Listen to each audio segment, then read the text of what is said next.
Hello gas ഇത് കണ്ടോ നമ്മുടെ സാധനം വന്നിട്ടുണ്ട്. ബോക്സ് ഞാൻ അൺബോക്സ് ചെയ്തിട്ടുണ്ട്. അലുമിനിയം ബോക്സാണ് ഇത്. കണ്ടോ ഇത് അതിൻ്റെ ബാക്കിൽ നമുക്ക് ഫിറ്റ് ചെയ്യാനുള്ള കാരിയറാണ് ഈ സാധനം. ഇത് അത്യാവശ്യം നല്ല വെയിറ്റ് ഉണ്ട്, നല്ല കനം കട്ടിങ്ങാനുള്ള അടിപൊളി സാധനമാണ് അപ്പോൾ തന്നിരിക്കുന്നതിൻ്റെ കൂടെ. ഇതിൻ്റെ കൂടെ വയ്ക്കാം. ഇതാണ് നമ്മുടെ ബോക്സ് കണ്ടാൽ നല്ല പ്രീമിയം ലുക്ക് ഉണ്ട്, അടിപൊളി സാധനമാണ്. നമുക്കിത് തുറന്നിട്ട് ഇതിൻ്റെ ഉള്ളിൽ നിന്നാണ് കുറച്ചൊരു പ്രീമിയം ലുക്കൊക്കെ തോന്നിക്കുന്നുണ്ടാവും. നോക്കിക്കാം, കണ്ടോ ഇതിനകത്ത് രണ്ട് പോക്കറ്റും കാര്യങ്ങളൊക്കെ കൊടുത്തിട്ടുണ്ട്. പിന്നെ അതുപോലെ ഇവിടെ ഒരു ക്ലിപ്പെല്ലാം കൊടുത്തിട്ടുണ്ട്. നമുക്ക് സാധനങ്ങളൊക്കെ വെച്ചിട്ട് ക്ലിപ്പ് ചെയ്തിട്ടുണ്ട്.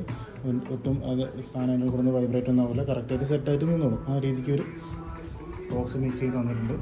കാണാൻ നല്ല ഭംഗിയുണ്ട്, നല്ല പ്രീമിയം ലുക്കും കാര്യങ്ങളെല്ലാം ഉണ്ട്, അടിപൊളിയാണ് സാധനം. പിന്നെ ഇതിൻ്റെ കൂടെ നമുക്ക് വേറൊരു ബാക്ക് റെസ്റ്റ് കൂടെ കിട്ടിയിട്ടുണ്ട്. രണ്ട് ഒരു ചെറിയ ഒരു വലുതും ഒരു ചെറുതും. ഇത് നമുക്ക് ഇതിൻ്റെ ബാക്കിൽ ഒട്ടിച്ച് വെക്കാനും നമുക്ക് പില്യണായിട്ട് വരുന്ന ആൾക്ക് ചാരി ഇരിക്കാനൊക്കെ ഉപകാരപ്പെടുന്ന സാധനമാണ് ഇത്. ഇതിൻ്റെ കൂടെ വന്നിട്ടുണ്ട്. പിന്നെ